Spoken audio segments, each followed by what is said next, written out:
Hello, this is National Chess Master Rats at chess.com, continuing my video series on the correspondence team match played between my video lessons group and the team CARPE DIEM. This was played on board 134. Our man is razorloveschess, and the rating advantage mid-16 versus mid-1500s. And let's have a look at the games and see what we can come up with. Okay, Nimzovich defense. I've had this position once or twice in correspondence games dating back into the 80s and 90s, and I think both times they took on c6. But I believe the proper way is to take back with the b pawn. There's nothing, and that's what he does. Usually, what I ran into was kind of like an Alekhine type game with e5, and I played knight d5, and I don't really remember how the game turned out. I'm sure I didn't lose. The main challenge to the Nimzovich defense comes on d4, and if d5, knight c3. That's the toughest nut to crack for black, but black can do well against that. I think d5 is a good move here. He doesn't play it, but I think it's a good move. Now we're kind of going into a Ruy Lopez type position. And I do believe that white can get equality here. You don't want to take this pawn too early, and I'll just show you. I think if white takes the pawn, black can do well with breaking open the center with moves like d5 or rook e8, one order or the other, because this white king is still in the center. So white does well not to worry about taking the pawn. But the game would turn out pretty even but white's trying to win. You want to win with white, draw with black. You don't want to just draw because you're the lower rated. You got to try for the win. And here, I think I've talked about this maneuver many times in the videos in this series, and I particularly talk about it in lessons with a lot of my students. When you reach a position like this, the proper move to play is to bring the bishop back to b6. You don't necessarily want to take on e3, which is what black does, but white doesn't understand the follow-up, and I'm going to show it to you. See, these pawns here are strong. They're controlling a lot of squares, and so it doesn't matter that they're doubled. Now, usually I don't see this knight coming out here to attack, but white plays the queen to e2, which looks like a natural move, but it's not the best place to put it. The best place to put it is on e1. And why, do you ask? Well, it's because it controls this h4 square, which is kind of critical to what white wants to accomplish here. The objective that white wants to do is play knight h4, and then the knight can come into f5. That's what white tries to do here. With reasonable attacking chances, you've got the half-open f-file. Let's just back it up slightly. Let's assume for a moment it's white's move, which it isn't, so we can accomplish that by burning a move here. You can't play knight h4 right now because of this trick, uncovering an attack on the knight. That's the reason queen e1 is played. It doesn't go this way. Here, we'll see what does happen. He doesn't play queen e1. He plays queen e2. But black goes ahead and opens up the file. And, this is okay. Here, I think white doesn't play it right. I think playing h3 creates a weakness, and I'm always talking about moving these rook pawns. It's just a bad idea. It's going to cost white in a little bit. Although, well, there's more to the story as we'll get there. But what else should white do? Well, how about developing this rook? Bring this rook into play. That's a perfectly good move, okay? But h3 creates a weakness, and we're going to see how this it comes into effect here. Now I think white makes another mistake. He makes a move which develops a black piece or improves his position. You don't want to do exchanges like this. Let white take here and then bring his knight into play on his own. Don't just bring it there. Okay.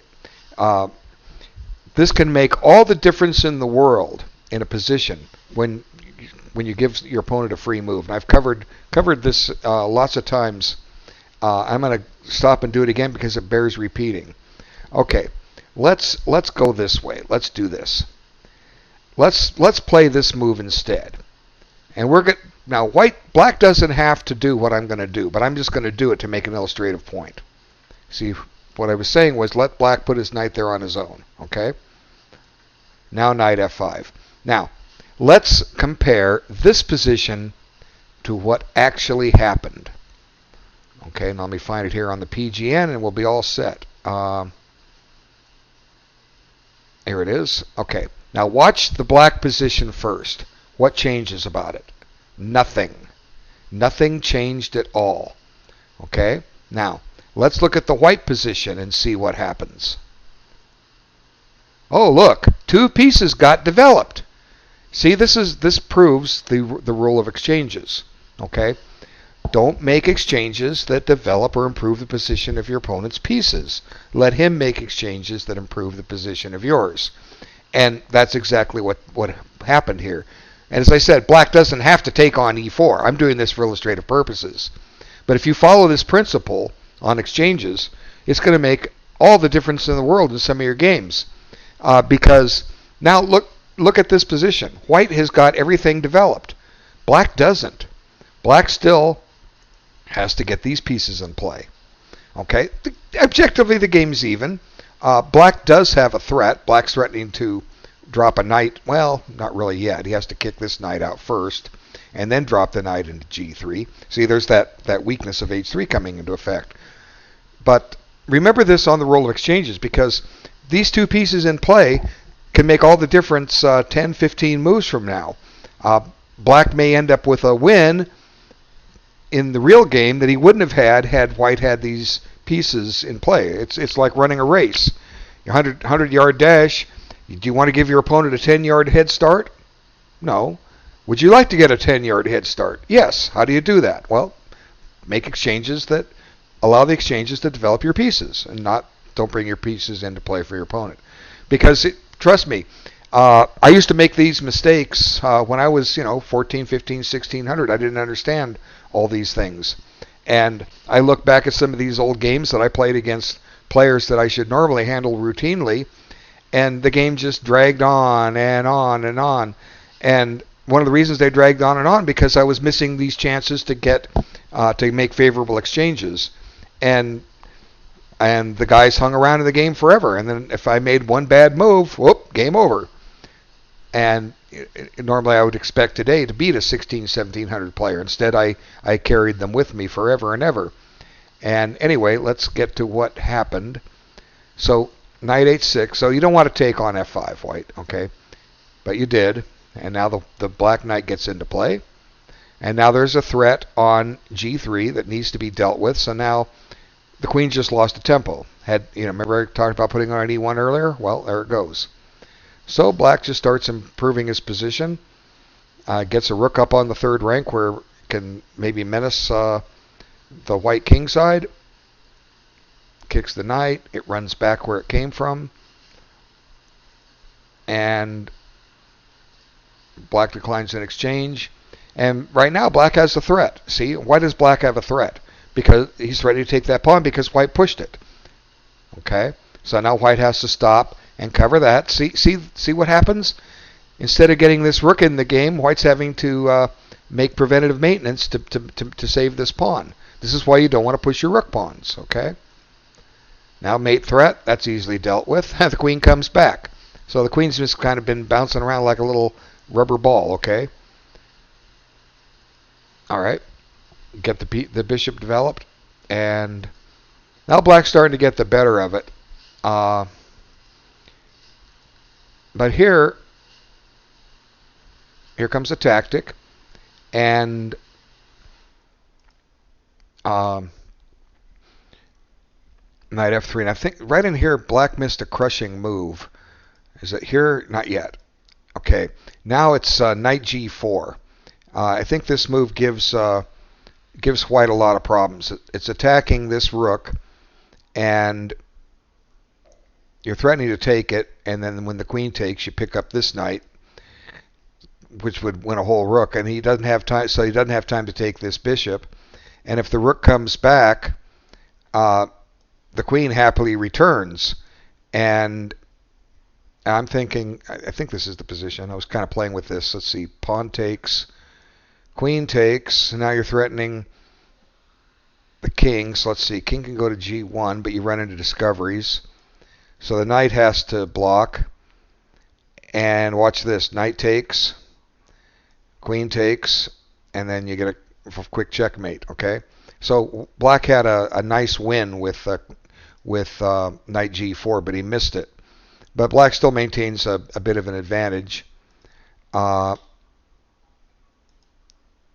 find the right spot here. Bishop e6. Okay, he retreats the bishop instead. And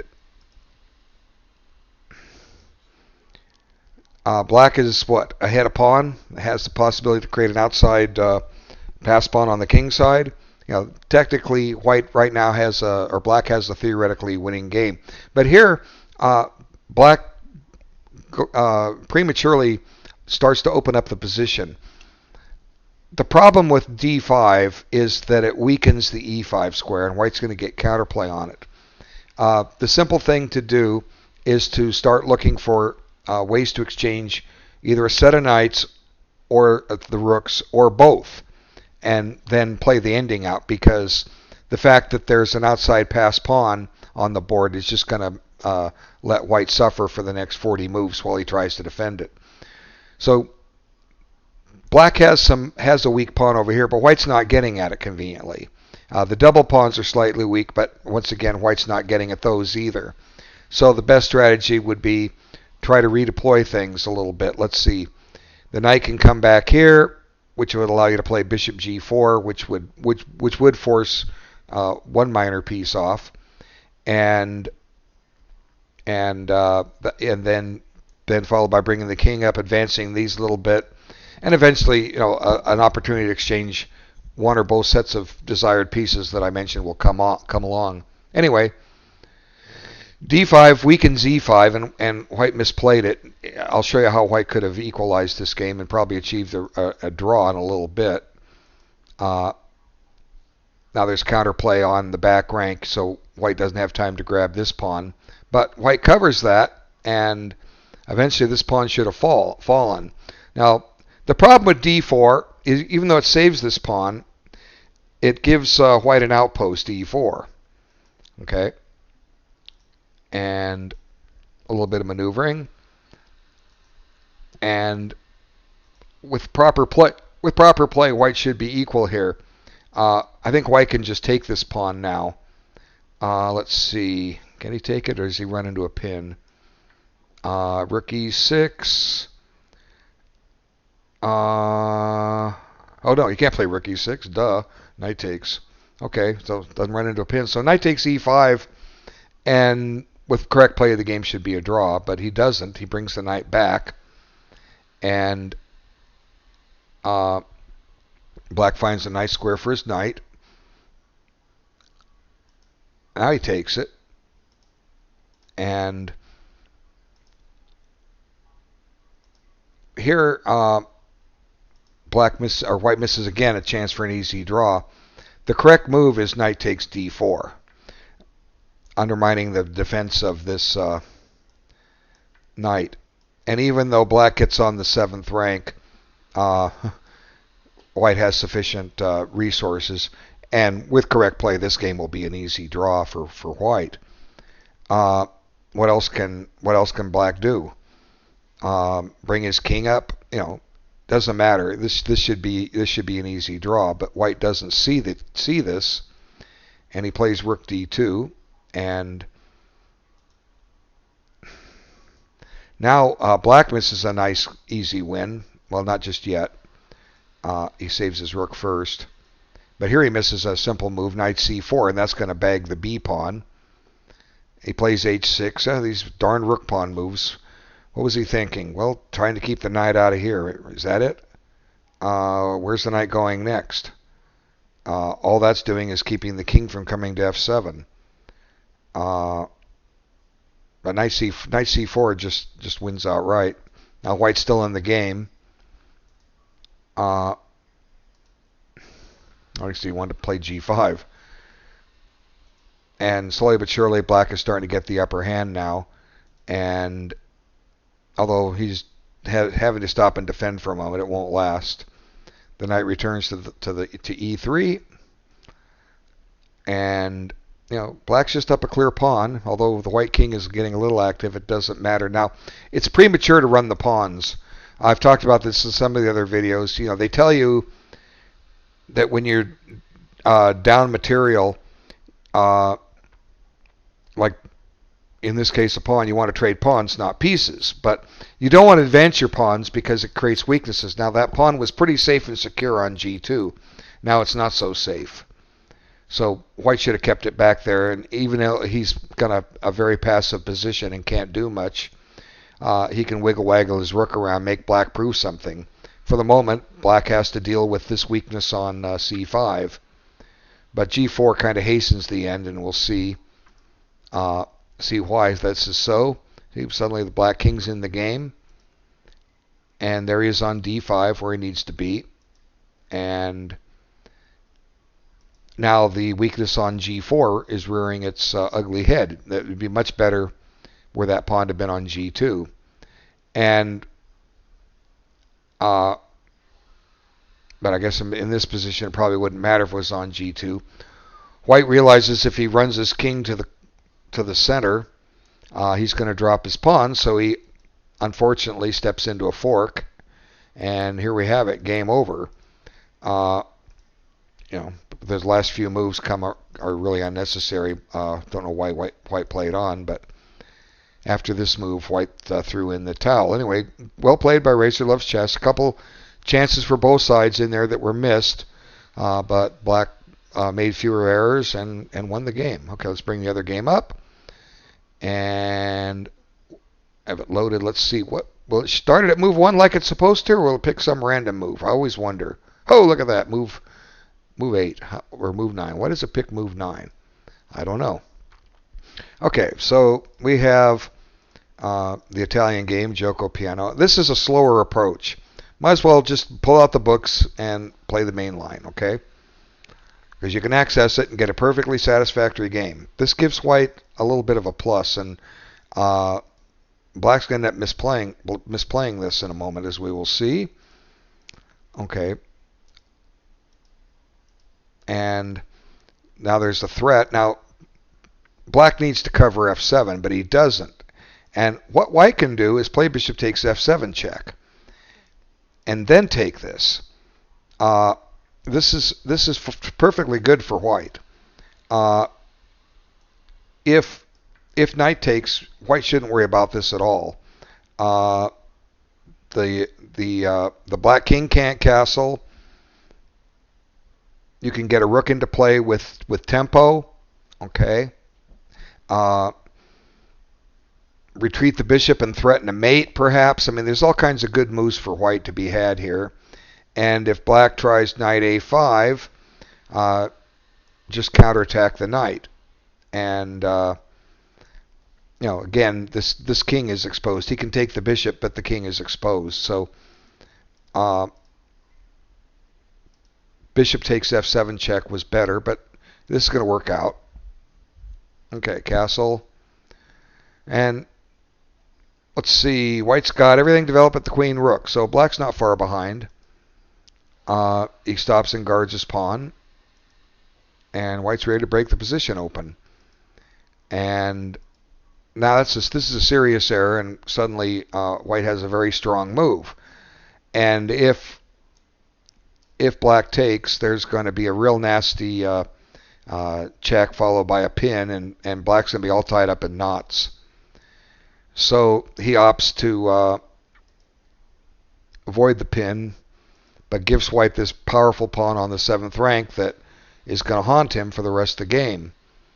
And here white misses bishop e6. This would have been a very strong move, setting up a pin, and it's pretty hopeless for black. But white has an advantage anyway. I mean, this pawn is just murdering murdering black, and white has a threat here too. I guess that's why he played knight h4. I'll show you the threat. Let's waste a move for black. Can you find the threat? Okay, pause the video. Okay, resume. Did you find knight g6 check? I hope you did, because that's the only legal move, and there's a game ender. Bingo. Okay, but you can't always expect your opponent to fall into stuff like that. That's why when you see a good move, which knight h4 is a good move, it threatens a mate in two. But look for a better move. Now black defends the. Whoops, he didn't play that. He plays this, and the threat is defended against because now this queen controls h3. Okay, so knight g6 check, pawn takes, queen h3 is not mate. You're forcing black to take the queen. Okay, and then you've dumped a piece. But hey, the bishop comes into e6 anyway. Even though maybe white had a quicker win, doesn't really matter. He's just crushing black. Queen's back on original square. This is out of play. White's controlling the center and the center files, and black's king is in trouble. Now there's going to be a tempo at some point with knight f5. White sets that up, brings the queen in. Black gets his rook developed, but too little too late. And now, really, what can black do here? The threat is knight takes e7 and queen takes g7 mate. So he could resign here, but he didn't. He plays on a couple more moves, and suddenly white to play gets a checkmate in one move. There it is. So what's the lesson here? Well, pull out the databases and chess books and play 15, 20 grandmaster moves and get a satisfactory game. You want to play main line because you can. It's perfectly legal. It's perfectly legal to use chess books to help you, and let white show you what he knows. Okay. Anyway, appreciate everyone that's watching this video series.